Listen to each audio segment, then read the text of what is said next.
The house was quiet in that deep, heavy way only the earliest hours of morning could create. Outside, the winter air pressed against the windows of the Shaws' Cambridge home, and the street was still, the neighborhood asleep.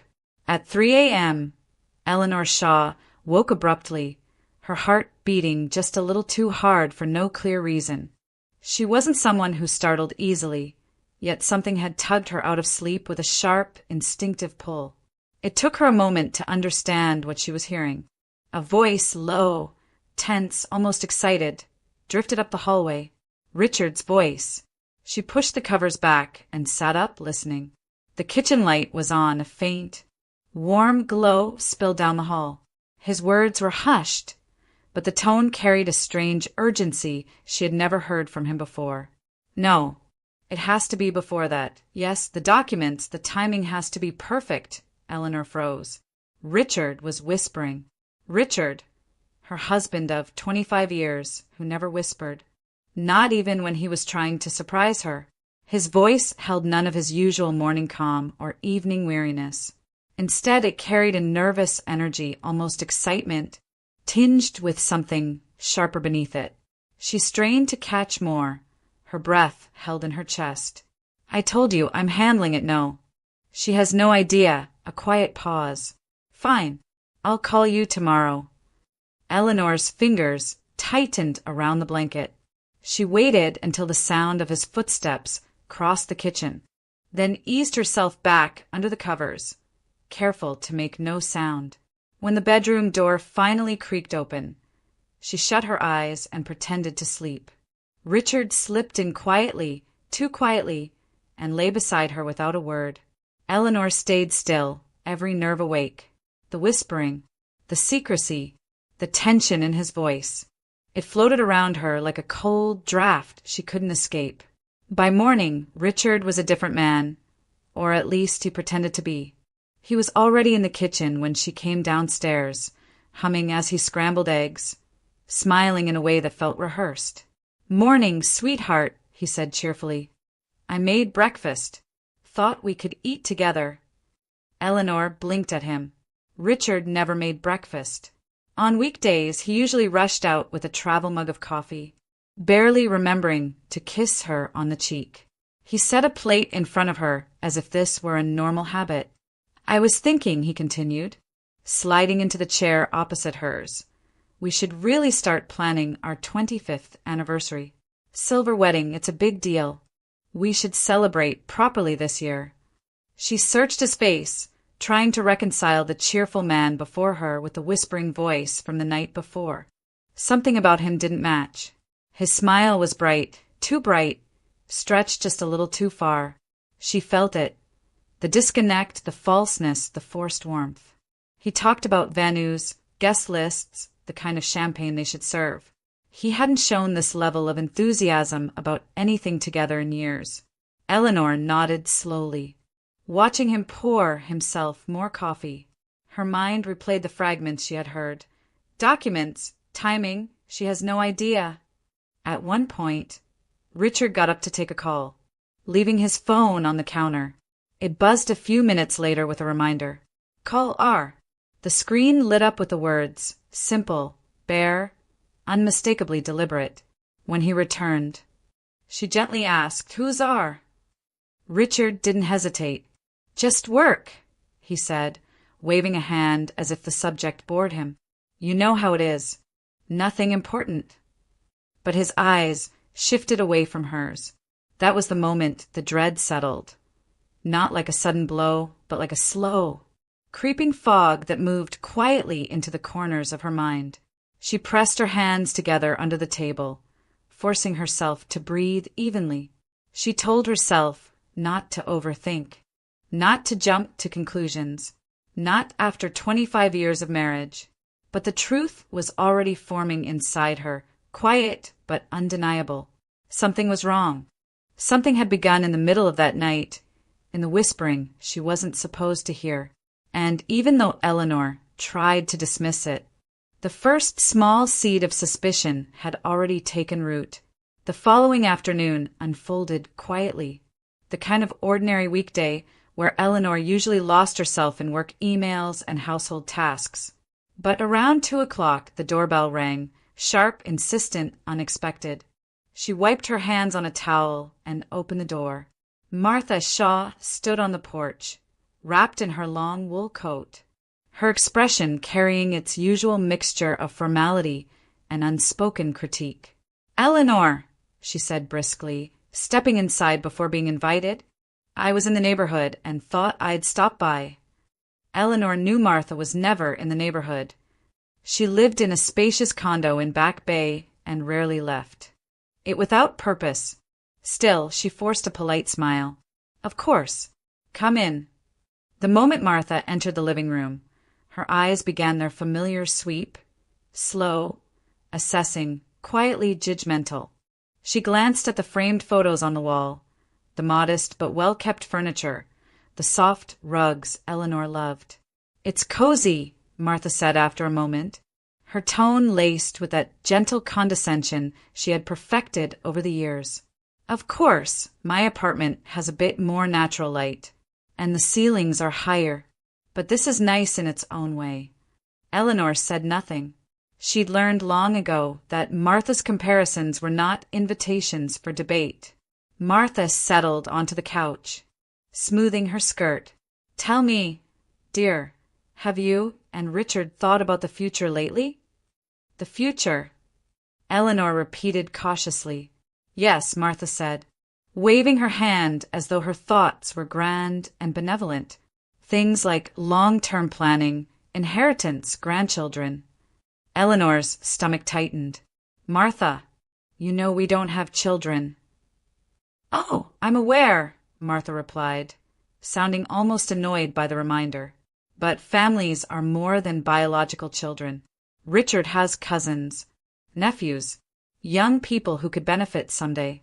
One should always think ahead." Eleanor felt a faint chill move through her. Martha wasn't here to chat. She was circling something. Then Martha leaned forward, lowering her voice like she was confiding a secret. For the sake of clarity in the family, it might be wise to consider transferring this apartment now. You never know what could happen. Ensuring it goes to the right heirs is important. Eleanor stared at her. "This apartment?" she asked quietly. "Yes, dear," Martha said with a rehearsed softness. "Just imagine if anything happened to you or Richard. Wouldn't it be better to have it already sorted? For the next generation." There was no next generation. There were only Martha's nephews, young men she had always favored. Young men who had nothing to do with Eleanor's life or sacrifices. Eleanor folded her hands in her lap. "And what exactly are you suggesting?" "Oh, nothing drastic," Martha said, smiling thinly. "A simple transfer, a gift deed. That way the apartment becomes part of the family legacy, a home for future heirs." Future heirs. Her tone made it clear she did not mean Eleanor's side of the family. Then came the question, the one that made the entire conversation tilt. "By the way," Martha added casually, "where do you keep the deed for this place? I imagine it's somewhere safe, of course, but these things should be accessible. Emergencies happen." The chill moved deeper into Eleanor's spine. "In the safe," she answered calmly. "Why?" "Oh, no reason," Martha replied quickly. "Just good to know where everything is. When families get older, planning becomes important. It's responsible." Eleanor forced a polite nod, but her mind was spinning. The whispering phone call at 3 a.m. Richard's sudden cheerfulness. The reminder to call R. And now Martha, asking for the deed and talking about inheritance that didn't exist. When Martha finally stood to leave, she gave Eleanor a pat on the arm. Light, performative, insincere. "Think about what I said, dear. It's for the good of the family." As soon as the door clicked shut, silence filled the house. Eleanor remained standing in the foyer, staring at the wood grain of the door as though it could answer the questions forming in her mind. Pieces of a hidden picture were falling into place. Not fully, not enough to name aloud, but enough to frighten her. enough to tell her that something was being orchestrated. After a long moment, she walked to Richard's study. She sat at his desk, opened his laptop, and typed in the password they had both used for years, the date they first met. Access denied. She tried again. Denied. For the first time in their marriage, Richard had changed it. The truth pressed closer, cold and undeniable.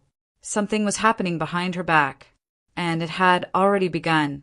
The house felt strangely hollow after Martha's visit, as if she had taken something warm with her and replaced it with a quiet, unsettling draft. Eleanor walked into Richard's study with the weight of unanswered questions pressing against her ribs.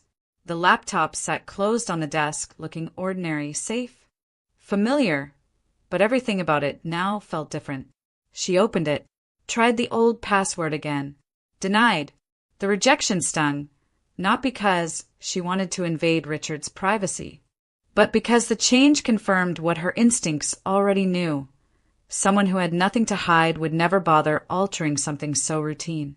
Eleanor closed her eyes for a moment, then opened the browser. Richard had always been careless about clearing his history. Within seconds, a list of recent searches filled the screen. Massachusetts, divorce, property rights. How to secure assets before separation. Can a spouse be removed from the house deed? Divorce without spouse's consent. Eleanor's breath caught. She scrolled further. Anniversary speech ideas. Public announcement event. It was all there. The betrayal, the planning, the strategy. Richard wasn't simply thinking about leaving. He was preparing for it, preparing to take as much as he could, while positioning himself as the noble, wounded party. Her hand hovered over the mouse. Not trembling, no, that had passed. Instead, a quiet numbness spread through her, a coolness that felt like steel sliding into place beneath her skin. Her phone vibrated suddenly, the sound startling her out of the trance. Sarah Monroe, her longtime friend and co-worker. Eleanor answered. Hey, Sarah. Eleanor. Sarah's voice wavered with hesitation. I've been debating whether to call you. I didn't want to upset you unless I was sure. A small knot formed in Eleanor's stomach. What is it? I was at the Prudential Center this afternoon, Sarah said slowly, and I saw Richard. Eleanor closed her eyes. Okay, he wasn't alone. A pause. He was with a younger woman. Tall, blonde, maybe early 30s. She was trying on rings at the jewelry counter. Expensive ones. Eleanor swallowed. Did he see you? No. I ducked behind a display before he turned around. I didn't want a scene. But, Eleanor, I'm so sorry. I think her name was Madison? Madison Cole? I heard one of the associates greet her. Madison Cole. The name struck like a quiet punch, sharp, undeniable. Eleanor had seen the name before, on an office holiday invitation, on Richard's email CC list, a new assistant, fresh out of graduate school, smiling too brightly in photos. Sarah exhaled softly. I wouldn't have believed it if I hadn't seen it myself. Eleanor looked at her reflection in the darkened window, the faint outline of a woman trying not to break. But she didn't cry. She didn't even feel the urge to. Something else was growing inside her instead. Thank you for telling me, she said calmly. That evening, Richard came home humming, swinging the door open like a man with nothing but good news in the world. He kissed Eleanor's cheek, set down his briefcase, and poured himself a glass of wine, his best imitation of a loving husband. Long day, he said cheerfully, but productive. I think everything's coming together nicely. We should talk more about the anniversary dinner. It's going to be unforgettable. She watched him smile at her. Too wide, too eager, too fake. So, she asked gently, anything interesting happened today? Richard froze for a fraction of a second, just long enough for her to notice, before letting out a laugh that sounded rehearsed. Nothing special, just work, meetings, same old routine. He talked fast, filling the room with noise instead of truth. He told her stories about co-workers, about traffic, about the restaurant manager he'd spoken to. Every detail sounded suspiciously crafted, as if he had practiced a script.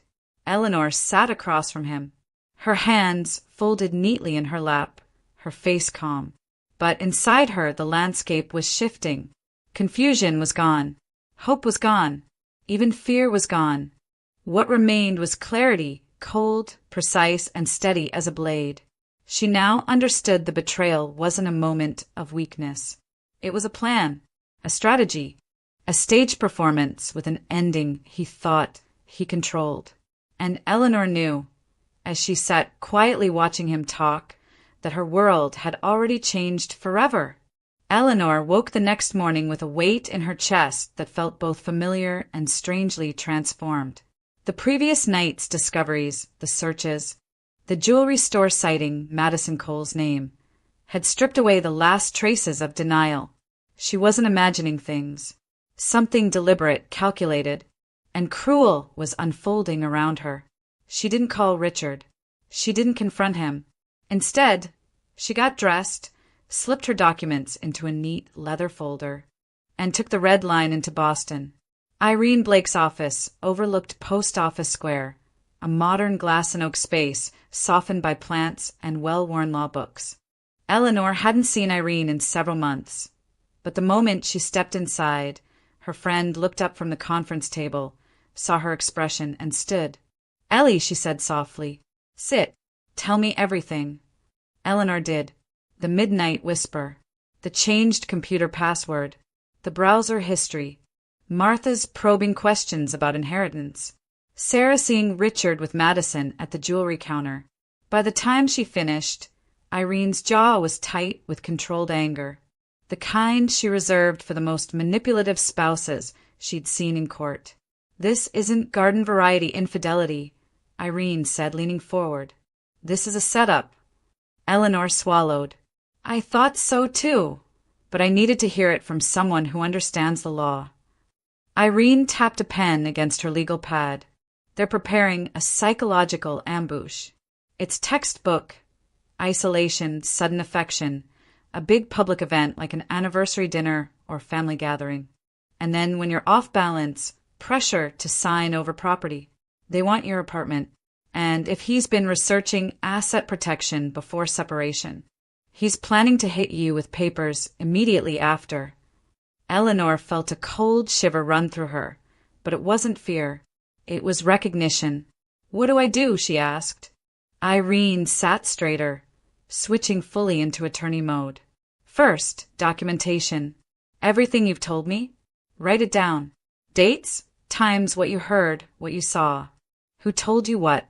Send it to yourself in an email so it becomes a time-stamped record." "Okay." "Second," Irene continued, "secure your financial autonomy. Do you have private accounts?" "One," Eleanor said. "A small savings account from before we married. I never touched it. Move funds into it. Not joint money, only what's yours. And only a portion. Enough to protect yourself, not enough to provoke suspicion. You need runway in case he freezes the joint account. Which, trust me, men like Richard always do." Eleanor nodded slowly. "Third," Irene said, lowering her voice, "gather documents. Deed copies, mortgage statements, tax records, birth certificates, your marriage certificate, everything. Keep originals hidden somewhere he never looks." "I can do that." "Fourth," Irene added, "do not confront him. Not yet. Stay absolutely silent. Let them think you're unaware. That's your advantage. They expect you to be emotional, reactive, easy to corner. Don't give them anything." A strange steadiness settled over Eleanor. "He's planning to embarrass me." "Yes," Irene replied. "Public humiliation is a common tactic. They want you overwhelmed, so you'll sign whatever they put in front of you." Eleanor looked down at her hands, surprised by how still they were. "I won't give them that satisfaction." Irene's gaze softened. "Good, because you're smarter than both of them put together.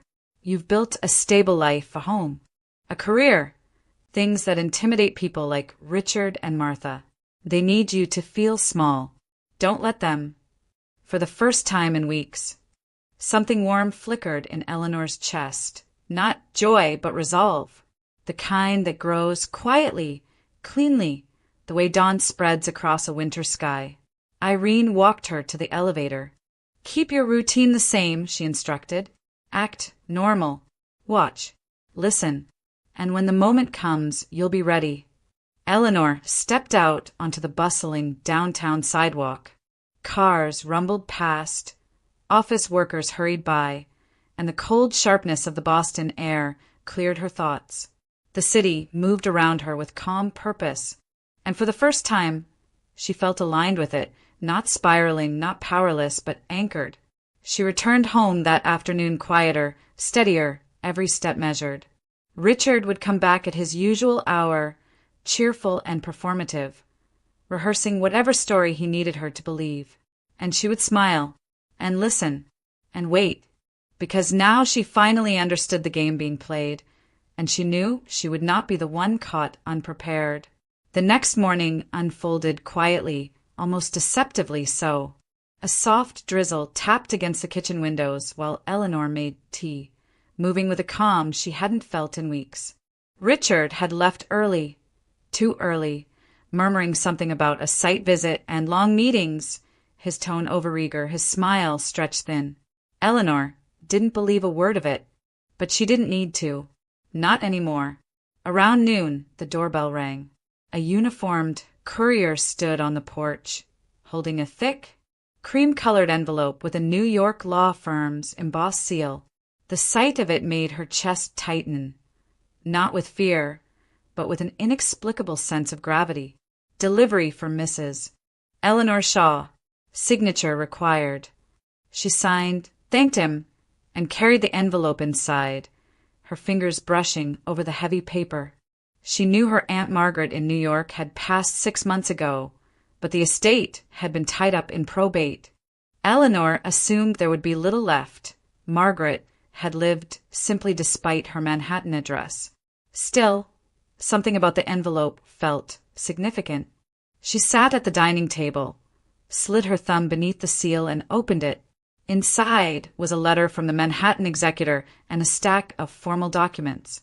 The first page made her inhale sharply. A condominium on the Upper West Side. Market value, $2.3 million. She blinked, reread the number, and felt her pulse thrum in her ears. The next page listed a Lakeview cottage in Vermont, near Lake Willoughby, a property she vaguely remembered visiting as a child. Appraised value, $780,000. The final document detailed an investment account and checking balance totaling just over $640,000. Eleanor set the papers down slowly, her hand steady but her breath uneven. She wasn't just comfortable. She wasn't just protected. She was independently wealthy.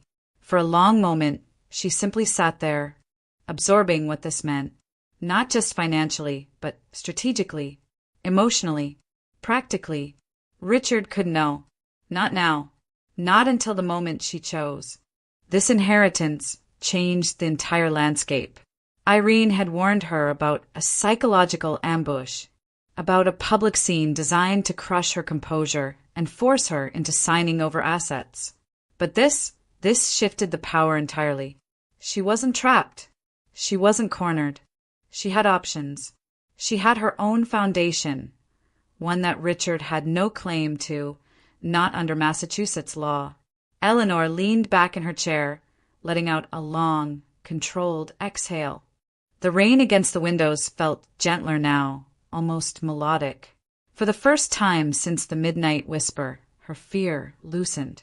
Her phone buzzed suddenly. Richard. She stared at the screen before answering, steadying her voice. "Hello." "Ellie," he burst out, louder and brighter than usual. "I was just thinking of you. Listen, I had the most amazing idea for our silver anniversary celebration." She said nothing, letting him fill the silence. I mean, 25 years, he continued, his tone almost theatrical. We should celebrate big. I'm talking a full banquet room, maybe at that place by the waterfront. 100 guests, live music, the whole thing. What do you think? Eleanor closed her eyes. There it was, the stage, the audience, the moment he planned to corner her. A public humiliation dressed as a grand romantic gesture. Richard wasn't planning a celebration. He was building a trap. That sounds elaborate, she said gently, keeping her tone neutral. He laughed too quickly. Well, you only hit 25 once, right? And people love seeing long marriages, still going strong. It's important we show that. Show. Always a show. A curated performance for an audience he hoped to manipulate. Eleanor pressed her fingertips to the edge of the inheritance documents, grounding herself. Yes, she said softly. I understand. Great, he replied, breathlessly enthusiastic. We'll talk details tonight. After he hung up, Eleanor stared at the now silent phone. He had no idea who he was dealing with anymore. The woman he planned to humiliate, the one he assumed was cornered, financially dependent, emotionally vulnerable, no longer existed. In her place sat a woman with an Upper West Side condo, a Vermont lakeside property, and more financial freedom than he could ever imagine. A woman who finally understood her worth, and who would choose the moment of truth, not him. And when that moment came, Richard Shaw would discover that the stage he built for her humiliation was about to become the stage for his downfall. 2 days later, under a pale winter sun, Eleanor walked into the office of Peter Caldwell, an estate and real estate attorney Irene had personally recommended. His office sat on the upper floor of a restored brownstone in Back Bay, quiet and dignified, with framed maps of old Massachusetts lining the walls.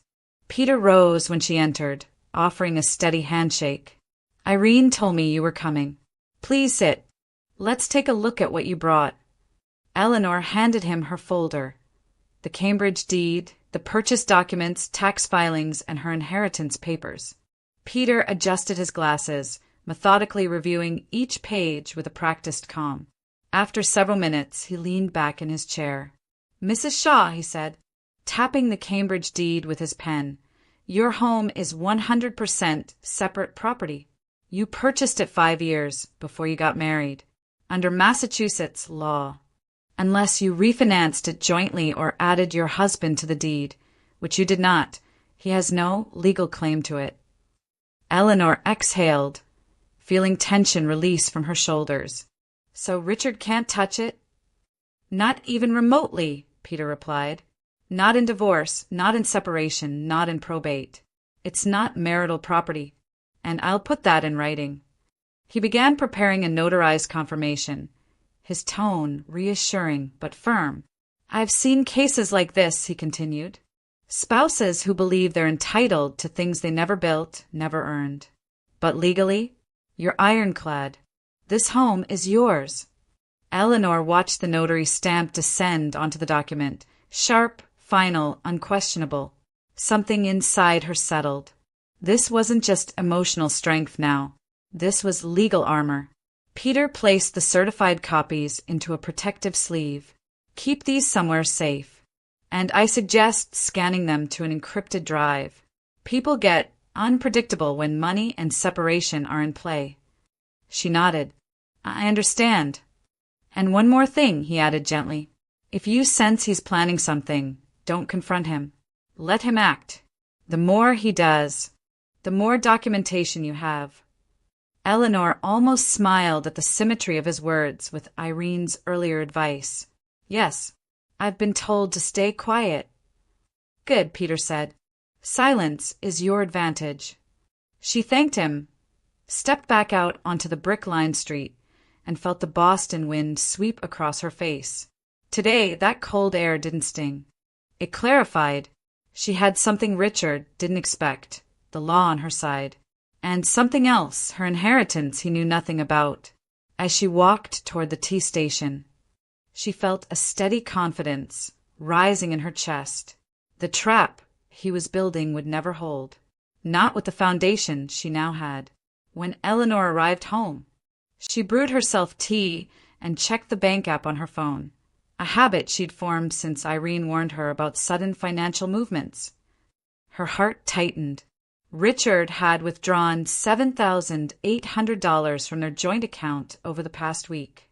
Several transactions stood out: a luxury hotel in Providence, an upscale restaurant in Newburyport, a boutique jewelry store in Brookline, a reservation deposit labeled Event Venue, Harborview Ballroom. Eleanor stared at the screen, not in shock, but in perfect, icy clarity. Money for Madison. Money for the staged anniversary spectacle. Money he assumed she wouldn't question because he believed she was still naive, still dependent, still blind. But she saw everything. She saved screenshots, timestamps, amounts, locations, and uploaded them to her secure drive. Every detail documented, every withdrawal recorded. Exactly as Irene had instructed. Richard called just as she finished. His voice was sugary, artificially bright. "Ellie, just checking in.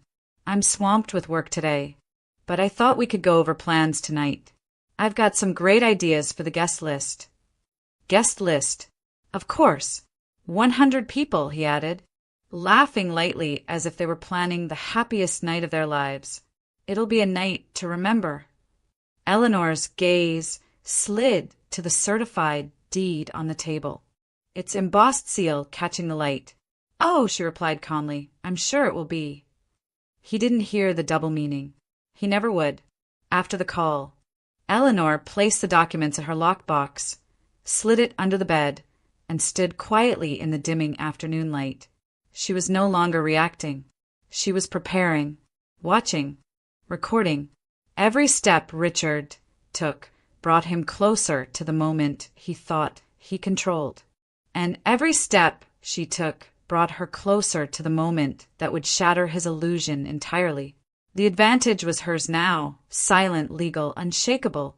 The morning before the anniversary event, Boston glowed under a pale winter sun, the kind that made the city look crisp and polished. Eleanor took the Green Line to Copley Square, moving with quiet purpose. She wasn't expected at the venue. Richard had insisted he would handle everything. But she wanted clarity, and clarity rarely came from staying home. The Fairmont Copley Plaza rose before her in its gold and stone elegance, a place where people celebrated milestones, not ambushes. She walked through the revolving doors, the scent of polished wood and expensive floral arrangements greeting her. A concierge directed her to the event wing. Eleanor took her time, moving with deliberate calm, as though she were any wife checking final details for a 25th anniversary celebration. She knew better. As she stepped into the hallway leading to the ballroom, she froze. Madison Cole stood by the entrance, bright blonde hair, expensive heels, a dress far too glamorous for a simple setup visit. She was talking loudly, laughing with a cluster of event staff.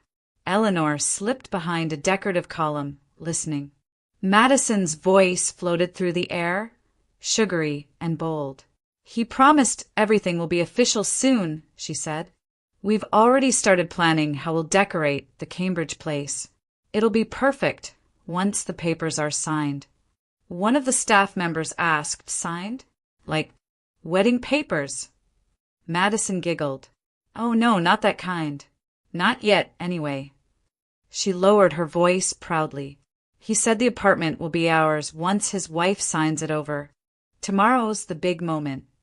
The group laughed with her, unaware of the cruelty wrapped in her words. Eleanor's heart didn't race. It didn't break. Instead, something inside her crystallized, a clarity sharp as glass. Madison wasn't just involved. She was confident, too confident, which meant Richard had been promising her more than affection. He'd been promising her Eleanor's life. Madison continued. "Richard said the announcement tomorrow will change everything. And honestly, it's about time. She's had that apartment long enough. He deserves to move on. He deserves." The entitlement in those two words struck Eleanor harder than anything else. She stepped back, unseen, and quietly moved away from the group. Her hands remained steady, her breath calm, but inside her, resolve settled like stone. She made her way toward the ballroom, where a restaurant manager, Mr. Linden, was reviewing seating charts. He recognized her immediately. "Oh, Mrs. Shaw, we weren't expecting you today. Everything's nearly ready. Your husband was just here yesterday finalizing the payment." Eleanor offered a soft, polite smile. "Payment?" "Yes," he said proudly. "He paid nearly $20,000 up front. Said this would be a night he'd remember forever." Then the manager lowered his voice conspiratorially, and he mentioned a big announcement. Something he said would start a new chapter. That's always exciting. A new chapter. Madison's excitement. The apartment they'll soon have. The documents she overheard at 3 a.m. The browser history. Martha's questions. It all collided into one clear conclusion. The anniversary celebration wasn't a celebration. It was a trap, a public one. A spectacle built to pressure her into signing away her home, her life, under the bright lights of applause and staged sympathy. Eleanor thanked the manager gently, turned, and walked out through the marble hallways of the Fairmont with unhurried steps. Her reflection in the polished walls looked different, sharper, steadier, composed in a way she hadn't seen in months. When she arrived home, the house felt oddly still, as if holding its breath. Richard returned an hour later, more energized than usual. He paced the living room, adjusting his tie even though he wasn't going anywhere. His hands moved constantly, straightening picture frames, smoothing his shirt, checking his watch, practicing. He caught Eleanor watching him and laughed nervously. "Big day tomorrow, huh? I want everything to be perfect." "For you," she said quietly. But he didn't hear the edge in her tone. He was too engrossed in rehearsing lines under his breath, phrases about gratitude, new beginnings, and moving forward. Words polished for an audience. Eleanor disappeared into the bedroom, closing the door softly behind her. On the bed, she laid out everything Irene told her to gather. Certified deed copies, financial screenshots, a printed timeline of Richard's suspicious behavior, inheritance documents, a notarized statement confirming her sole ownership. One by one, she slid them into a neat file folder. No trembling, no hesitation. Tomorrow, Richard believed he would stand on a stage and take everything from her. But Eleanor knew, finally, fully, that tomorrow was the day the balance would shift. Not for him, for her. She turned off the bedroom light, the folder tucked securely in her bag. She was ready. The next evening, the Fairmont Copley Plaza shimmered like something out of a winter dream. The ballroom glowed under towering chandeliers, each crystal catching the golden light and scattering it across the ivory-draped tables. Waiters floated through the room with trays of champagne flutes. The air sweet with candlelight and expensive floral arrangements. Nearly 100 guests gathered, colleagues, distant relatives, acquaintances who barely knew the Shaws but loved a grand event. Eleanor entered quietly, dressed in a simple but elegant navy gown, her posture calm, her expression unreadable. She looked like a woman prepared for an anniversary celebration. Yet she knew better than anyone that this night was not built for celebration at all. Across the room, she spotted Madison Cole. The younger woman had tried to blend in, wearing a modest dress and a lanyard that read Assistant, Shaw and Associates, pretending to be part of Richard's professional team.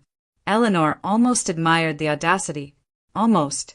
Madison's eyes flicked across the room, scanning the guests, lingering on the stage with barely concealed excitement. Richard, meanwhile, was everywhere, shaking hands, greeting guests with practiced warmth, gesturing dramatically as he spoke about what tonight represents.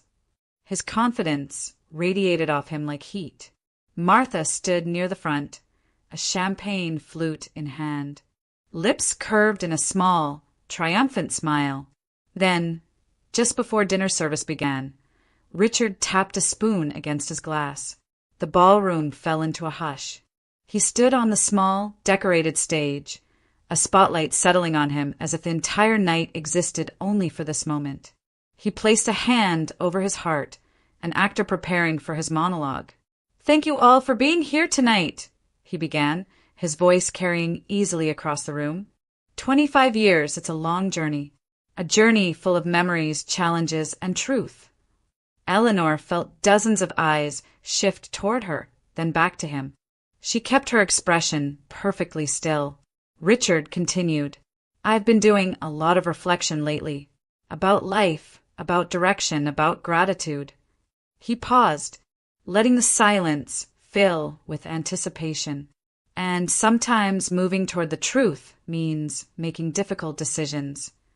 Several guests murmured, sensing a shift in tone. He inhaled, his chest swelling as though he were about to deliver a heroic proclamation.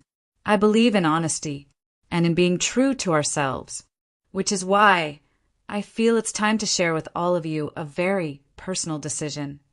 Eleanor watched him closely. This was the moment, the ambush, the performance he'd been rehearsing. Richard adopted a solemn expression. "After a lot of thought, I've decided that Eleanor and I will be going our separate ways." Gasps rippled across the ballroom. Cutlery clattered. Someone whispered, "Oh my God!" Richard, encouraged by the reaction, continued grandly, "We've grown apart. Life has taken us in different directions, and I believe we both deserve a chance at a new beginning." His eyes gleamed as he looked out at the audience, pretending to be vulnerable. "And I trust that Eleanor, being the generous and reasonable woman she is, will do the right thing with the Cambridge property as we move forward. She knows what matters most. She knows what a fair, respectful decision looks like." Eleanor remained motionless, her face composed. He pressed on, voice swelling with false righteousness. "Sometimes love means letting go. Sometimes dignity means telling the truth, even when it's painful. And tonight, surrounded by the people who've supported us, I feel at peace." Martha dabbed her eyes with a napkin, as if witnessing a tender breakup instead of a carefully staged humiliation. Madison stood at the side of the room, her breath held, anticipation sparking in her eyes. Several guests murmured things like, "That poor man, he must be suffering. She always seemed distant. He's being so noble." Richard absorbed it all, basking in the sympathy he had engineered. He spread his arms, slightly, as if embracing the room. "Please understand," he added smoothly, "I only want what's best for both of us, and I know Eleanor will handle the transition responsibly." He truly believed he had one. He believed the crowd was on his side. He believed pressure and public emotion would corner her. He believed the humiliation would break her into compliance. Richard stepped back, soaking in the applause of a few misguided guests who thought they were witnessing some heartfelt confession. His posture relaxed, his shoulders loosened. He had never been more confident, more certain that the moment he'd built, rehearsed, and orchestrated was unfolding exactly as he planned. He didn't know it yet, but the celebration he designed as a stage for Eleanor's downfall was about to become the stage for his own. For several long seconds after Richard's announcement, the ballroom remained frozen in stunned silence. The chandeliers gleamed overhead, the gold-white decor shimmering like a stage set for the wrong play. Some guests stared at Richard with startled sympathy. Others glanced awkwardly at Eleanor, waiting, wondering, unsure how to react. Eleanor rose slowly from her chair. No theatrics, no trembling, no rush, just quiet, undeniable presence. She stepped toward the stage, heels clicking softly against the marble floor. Richard spotted her and forced a smile, assuming she would nod obediently, maybe cry a little, to complete his narrative. Instead, Eleanor reached for the microphone. A hush fell, so complete it seemed to vacuum the air from the ballroom. Her voice was gentle, almost conversational. "Thank you, Richard, for your heartfelt speech." A murmur fluttered through the guests at her tone. Then she continued, calm as a winter tide. "Since we're being honest tonight, I think it's only fair that I share a few truths of my own." Richard stiffened. Madison's smile faltered. Martha set down her champagne glass with a faint clink. Eleanor clasped the microphone lightly. Her posture was poised, elegant, unshaken. "First," she said, "about our marriage growing apart. Richard is correct, though the reasons might surprise you." She looked at him, not with anger, not with tears, with certainty. For the past several months, Richard has been having an ongoing affair with his assistant, Madison Cole. Gasps erupted. Heads swiveled toward Madison, who instantly went pale.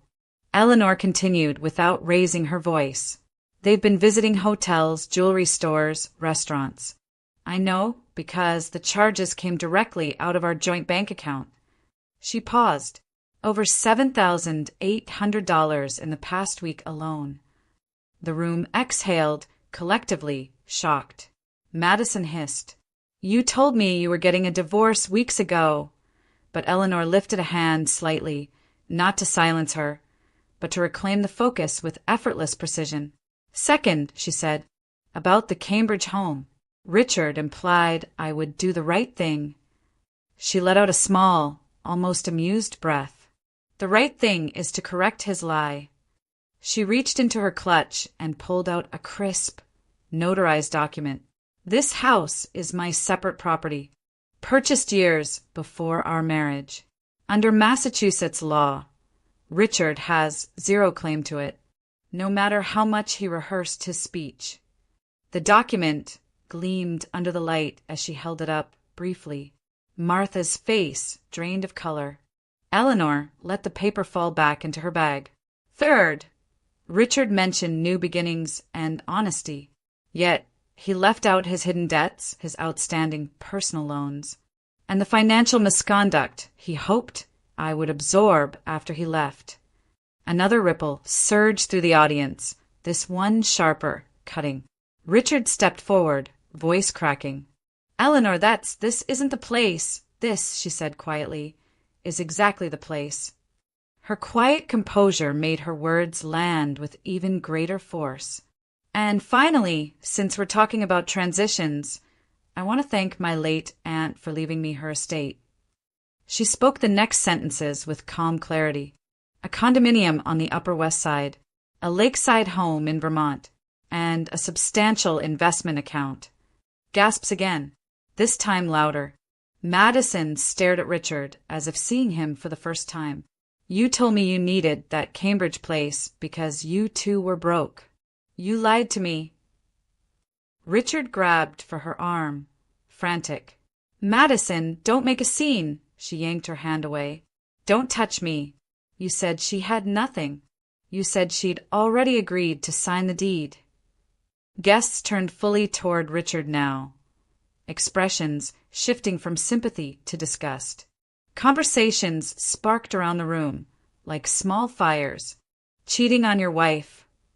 Trying to take her home. He used the event money for his affair." "I can't believe this." Richard attempted to regain control, hands raised. "Everyone, please, this is being blown out of proportion." But Madison was done playing assistant. "You planned to leave her tonight, in front of everyone, and you told me you'd move me into her apartment next week." The room erupted. Martha tried to intervene, but her voice was drowned out by whispers, shock, and the crackling collapse of Richard's carefully built facade. Eleanor didn't raise her voice. She didn't gloat. She simply stepped back from the microphone and let the truth finish what she had started. When the noise reached its peak, Richard arguing, Madison shouting, guests murmuring, Eleanor turned and walked off the stage. Her posture remained straight, her chin lifted with calm dignity. She walked past the white gold decor, past the champagne flutes, past the stunned guests whose whispers parted around her like water. She did not look back. She didn't need to. Richard's reputation was unraveling behind her in real time. Loud, messy, undeniable. But Eleanor? She left the ballroom untouched, composed, triumphant in her silence. The truth had spoken for her. 3 months later, winter had thawed into a pale, reluctant spring. The chill still lingered over Boston's brick-lined streets, but sunlight stretched longer each afternoon, hinting at renewal. On a quiet Monday morning, Eleanor walked into the Suffolk County Family Court with Irene beside her. Inside the courtroom, fluorescent lights hummed softly over worn wooden benches. Richard stood at the far end, looking smaller than she had ever seen him. His once immaculate suits had been replaced by a wrinkled, ill-fitting off-brand blazer. His hair was unkempt, his shoulders slumped. The confident man who had orchestrated a 100-person spectacle was gone. In his place stood someone hollowed out by consequence. The clerk called the case. Judge Merriman, stern and unbothered by Richard's attempts at charm, reviewed the documentation. Eleanor watched without emotion. Everything had already been written, notarized, stamped. Truth had a way of sitting firmly on paper. The judge spoke clearly. First, the Cambridge property. Documents confirm it was purchased solely by Mrs. Shaw before the marriage. It is classified as separate property under Massachusetts law. Mr. Shaw has no legal or equitable claim to it. Richard shifted, jaw tightening. Eleanor remained still. Second, the judge continued. The land plot acquired during the marriage is considered marital property. It will be divided equally. A fair ruling. Eleanor nodded slightly. Third, the car, also marital property, will be split according to standard equity guidelines. Mrs. Shaw will retain the vehicle, but compensate Mr. Shaw for half its appraised value. Richard perked up, as if waiting for vindication, but it never came. Fourth, the debts. The judge glanced over his glasses at Richard. Financial records show over $40,000 in loans and credit charges taken out solely by Mr. Shaw. These include hotel expenditures, jewelry purchases, and other personal expenses not associated with the marriage. A few spectators in the courtroom exchanged looks. These debts, the judge declared, belong exclusively to Mr. Shaw. Richard's face flushed red. Your Honor, those charges were— The judge held up a hand. Mr. Shaw, this court will not entertain excuses. The documentation is irrefutable. Sit down. His voice echoed with finality. Richard's shoulders sagged. Eleanor didn't smile. She didn't gloat. She only breathed a little easier, as if a weight she had carried for years had finally been lifted into the air and dissolved. When the session ended, Richard erupted. This is unfair. She planned this. She turned everyone against me. Judge Merriman didn't look up. One more outburst, Mr. Shaw, and you will be escorted out. Irene touched Eleanor's arm. Let's go, she whispered. As they stepped into the hallway, Richard's voice still echoed behind them, growing hoarse and desperate. None of it touched her. Later that week, the final blow arrived. The scandal from the anniversary party, the public affair, the humiliation attempt, the loud argument with Madison, had reached Richard's workplace. A client had filmed parts of Madison's confrontation and shared it online. The video spread quickly through their industry, painting him as unprofessional, manipulative, and volatile. He was terminated with immediate effect. Eleanor heard about it from a neighbor, then from Sarah, then from Irene. But she simply listened without comment. It wasn't triumph. It wasn't revenge. It was consequence, arriving right on schedule. Her own life, meanwhile, opened gently into something new. With her inheritance secure and the Cambridge home hers alone, Eleanor began turning an old dream into reality. She rented a small studio space near Beacon Hill, polished the manuscript she had been working on for years, and opened a tiny independent publishing business. Nothing flashy, nothing grand, just hers. She traveled to Vermont on weekends, restoring the lakeside cottage, painting its porch, planting herbs along the walkway. The quiet there soothed her in a way she hadn't realized she needed. And for the first time in decades, she woke each morning without dread, without whispers, without performance, just peace. On a clear evening in early June, she stood at the window of her Cambridge home, looking out over the glowing Boston skyline, a patchwork of warm lights, soft clouds, and possibilities she had once been too afraid to imagine. Her life was hers again, entirely, confidently, beautifully hers. No audience, no ambushes, no traps, just a woman standing in her own quiet victory